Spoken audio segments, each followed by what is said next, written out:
পইচাকেইটা মোৰ ৰাহি হৈছে কাৰণ ঘৰৰ আম খোৱাৰ মজাই বেলেগ এইকেইটা আম যদি মই এতিয়া বজাৰৰ পৰা আনিলোগেহেঁতেন যথেষ্ট দাম ল'লেহেঁতেন অন্তত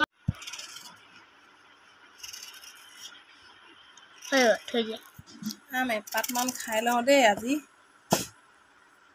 জলকীয়া সানি আৰু এপাতমান খাই লওঁ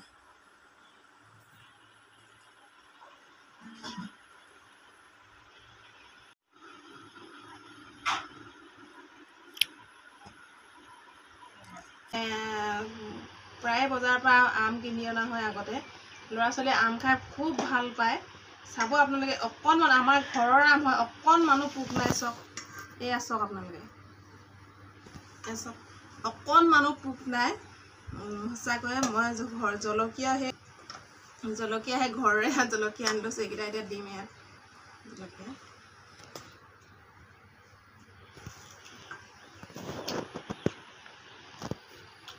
মিঠা এয়া চাওক মই আমটো ফালিলোঁ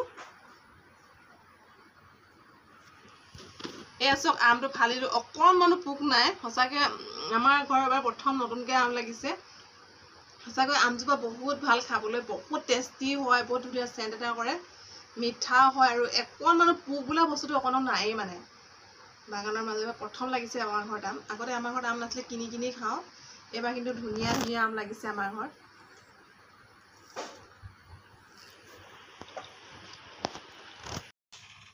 সঁচাকৈ লোনাৱালাৰ ঘটনাটোৱে গোটেই সমগ্ৰ পৃথিৱীখনকে কঁপাই তুলিলে সঁচাকৈ বেয়া লাগিলে কোন মুহূৰ্তত মানুহৰ কি হয় যে কোনেও ক'ব নোৱাৰে আমিতো বৰ্তমান অকণমান শান্তিতে আছোঁ কোনো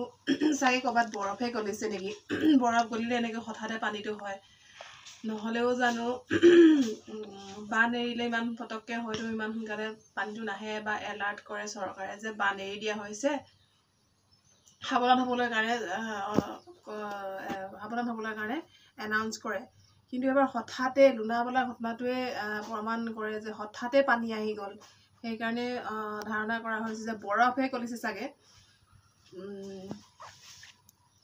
কাৰণ পাথৰ প্ৰতি বছৰে তেওঁলোকে পিকনিকলৈ যায় ফুৰিবলৈ যায় কোনোদিনেই নহয় আৰু আজিও তাতে গৈ ভিডিঅ' বনাইছে এজন সাংবাদিকে তাতে অকল এতিয়া পাথৰে আছে পানী অকণমান পানী এনে জুৰি এটা সৰুকৈ বৈ আছে কিন্তু পানী নাই তাত এতিয়া বৰ্তমান পাথৰেই হৈ আছে ওখ ওখ পাথৰ ডাঙৰ ডাঙৰ পাথৰ হঠাতে তেওঁলোকে পানী নোহোৱা জেগাত ফটো মাৰি 5 মিনিটতে যে এনেকুৱা এটা ঘটনা ঘটিব সপোনতো মানুহে ভবা নাছিলে আচৰিত সঁচাকৈ মানুহৰ ক'ত কেতিয়া মৃত্যু হয় তেওঁলোকে প্ৰতি বছৰে লোনাৱালালৈ যায় পিকনিকৰ কাৰণে যায় গৰম ছুটীত যায় বন্ধৰ ছুটীত যায় প্ৰতি বছৰে তেওঁলোকে উপভোগ কৰেগৈ সেই প্ৰাকৃতিক মনোমোহা দৃশ্য ইমান ধুনীয়া এটা ঝৰ্ণা পাহাৰৰ পৰা বৈ আহে বৰ সুন্দৰ ঠাইখন সেই সুন্দৰ ঠাইখনে যে এইবছৰ কাল হ'ব তেওঁলোকেতো গম পোৱা নাছিলে সেই সৰু সৰু কণ বাচ্চাকেইটালৈ বেয়া লাগে অৱশ্যে কোনেও গম পোৱা নাছিলে মানুহৰ কেতিয়া ক'ত মৃত্যু হয় সঁচাকৈ কোনেও নাজানে সেইকাৰণে অকণমান সাৱধান হওক আপোনালোকে সাৱধান হৈ চলিব বৰ্তমান খুব বেয়া